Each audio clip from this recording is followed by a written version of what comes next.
सा बताऊँगा मैं, आई कट शॉर्ट इट, ज़्यादा समय नहीं लूँगा।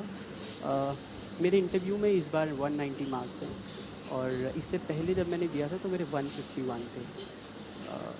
आई थिंक मेरा ये मानना है, बाकी लोग डिफ़र कर सकते हैं इस चीज़ से, आपके चलने का, उठने का, बैठने का तरीका मैटर नहीं करता है ना। How you are dressed it hardly matters, but what you are speaking, आप क्या सोच के क्या जवाब दे रहे हो और कितनी ऑनेस्टी के साथ जवाब दे रहे हो, वो मैटर करता है ना।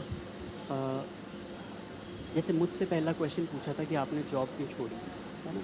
अब मैं उसका आंसर सिंपल ये दे सकता था, sir I really want to serve the country, देश की मेरे को बहुत परवाह है, सोसाइटी को मैं कुछ गिव बैक करना चाहता हूँ। But I said sir 4 attempt हो गए जॉब के साथ, मेरे से नहीं निकल रहा है, 5वां अटेम्प्ट है, I wanted to give my best, so I left the job. It was honest. I think it was honest. I could, develop a trust with him in the initial first minute. ठीक है, और वो लोग बहुत smart होते हैं. Behind every question there is an intention, right? So I worked for some years. मैंने job कुछ साल करी थी और एक मेंबर थे, उन्होंने मुझसे पूछा, okay Siddharth, you have worked for x years in this company, और उन्होंने साल गलत बोले, जानबूझ के, मुझे पता है वो जानबूझ के गलत बोले, और अब मुझे बताओ कि, फिर उन्होंने अगला क्वेश्चन किया जबकि चेयरमैन रिपीट कर चुके थे कि ये इतने साल काम किया है, still he said a wrong figure कि आपने इतने साल काम किया है। Then I said sorry sir, I will answer your question, but just to correct, this is the number of years I have worked, right. They just want to see कि आप हर चीज़ के लिए हाँ करते हो क्या, कुछ गलत है तो आप मना भी करते हो क्या। तो ये चीज़ ध्यान रखिए। एक मैडम थी, उन्होंने मेरा डैब देखा और बोला, अच्छा आपने इस जगह काम किया था, मुझे मैंग्रोव्स के बारे में बताइए। मैंने कहा मैडम मैंग्रोव्स के बारे में बता दूँगी, लेकिन मैंने काम इस जगह नहीं किया, इस जगह किया था, है ना। तो आपको हाँ नहीं करना है हर चीज़ में, एकदम कॉशियस रहिए, हर चीज़ में वो कुछ ना कुछ टेस्ट कर रहे हैं, है ना। आपसे सिंपल पूछते हैं, why do you want to join civil services, they are looking for honesty, be honest, छोटे आंसर्स रखिए और ऑनेस्ट आंसर्स दीजिए, राइट। और इंटरव्यू में तो सबसे बढ़िया तरीका यही है कि खुद सोचें, मॉक इंटरव्यूज़ दें लेकिन बहुत ज़्यादा ना दें।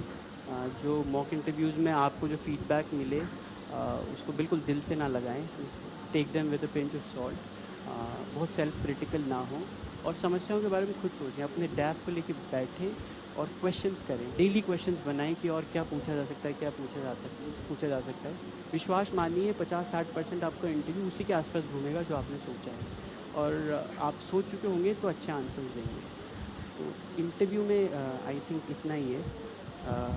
बाकी तो मैं ये कहूँगा आपको कि खुद को हमें सोचना पड़ेगा, है ना। लास्ट ईयर यहाँ पे कोई और आए होंगे, इस साल हम आए हैं, अगले साल शायद कोई और आएगा, तो चेहरे तो बदलते रहेंगे ही, है ना। You have to think on your own कि मेरी कमी क्या है और कैसे मुझे अचीव करना है इसको, है ना। There is one philosophical saying है ना, संस्कृत का एक श्लोक है, उसकी एक लाइन है, नाभिषेको ना संस्कारे सिंह से क्रियते बने। जब शेर को राजा बनाते हैं ना जंगल का, तो उसका कोई अभिषेक नहीं होता, कोई संस्कार नहीं होता है, वो बनता है राजा अपने वर्च्यूज़ से, अपने वैल्यूज़ से।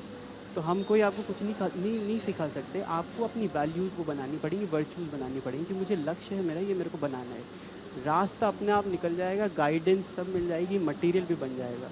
आपको सोचना पड़ेगा कि मुझे करना है, आप ये कर